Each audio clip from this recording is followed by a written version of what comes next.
இப்ப இருக்கக்கூடிய காலகட்டத்துல உடல் எடையை கூட்டணும்ன்றது நிறைய பேருக்கு ஒரு சவாலாவே இருக்குங்க. உடல் எடை அதிகரிக்கிறது ஒரு கடினமா இருந்தாலும் சில பேருக்கு உடல் எடையை குறைக்கணும், ஒரு சில பேருக்கு அதே எடையுடன் கட்டுக்கோப்பா இருக்கணும்ன்ற ஆசை நிறைய பேருக்கு இருக்குங்க.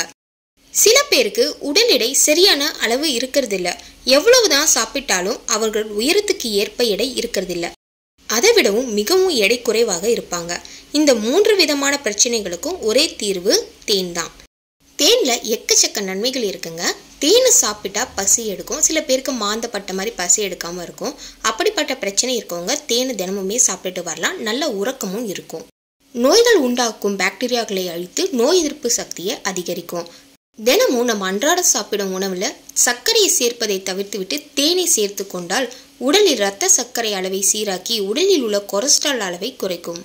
தேன்ல பார்த்தீங்கன்னா vitamin B1, B2, B3, B5, B6, vitamin C, vitamin E முதலிய விட்டமின்கள் மற்றும் அயோடின், கால்சியம், கந்தகம், இரும்பு, சோடியம், மேக்னீசியம், சுண்ணாம்பு சத்து, பொட்டாசியம், பாஸ்பரஸ், குளுக்கோஸ் சத்துக்கள் நிறைஞ்சிருக்கு. இவ்வளோ சத்து நிறைந்த இந்த தேனை எப்படி சாப்பிட்டா உடல் எடை கூடும், உடல் எடை குறையும், அப்படியே இருப்பது என்பதை பற்றி தான் இந்த வீடியோவில் பார்க்க போகிறோங்க.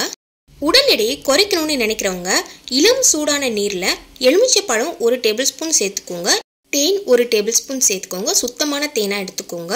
இதை நீங்கள் காலையில் வெறும் வயிற்றில் சாப்பிட்ணும். அது மட்டும் இல்லாமல் காலையில் சாப்பிட சில பேருக்கு பிடிக்கலன்னா நைட் டைமில் எடுத்துக்கோங்க. சில பேருக்கு உடல் எடை அப்படியே இருக்கணும், வெயிட் குறையவும் கூடாது, வெயிட் ஏறவும் கூடாது, கட்டுக்கோப்பாக இருக்கணும் அப்படின்னு நினைக்கிறவங்க வெது வெதுப்பான நீரில் 1 டேபிள் ஸ்பூன் அளவுக்கு தேன் சேர்த்து காலையில் எடுத்துக்கோங்க. அப்படி இல்லைன்னா நைட்டு தூங்குறதுக்கு முன்னாடி எடுத்துக்கோங்க. உடல் எடையை அதிகரிக்கணும்னு நினைக்கிறவங்க இளம் சூடான பாலில் தேன் கலந்து காலையும் இரவும் எடுத்துக்கலாம். உடல் எடையை கூட்டணும்னு நினைக்கிறவங்க காலையில் எடுத்துக்கோங்க, இல்லைன்னா இரவு தூங்குறதுக்கு முன்னாடி இந்த பால் குடிச்சிட்டு தூங்குங்க. இந்த வீடியோ பதிவு உங்களுக்கு பயனுள்ளதாக இருந்துச்சுன்னா நம்ம சேனலை மறக்காமல் சப்ஸ்கிரைப் பண்ணிடுங்க, உங்கள் ஃப்ரெண்ட்ஸ் அண்ட் ஃபேமிலிக்கு ஷேர் பண்ணுங்கள். தேங்க்யூ ஸோ மச், பாய்.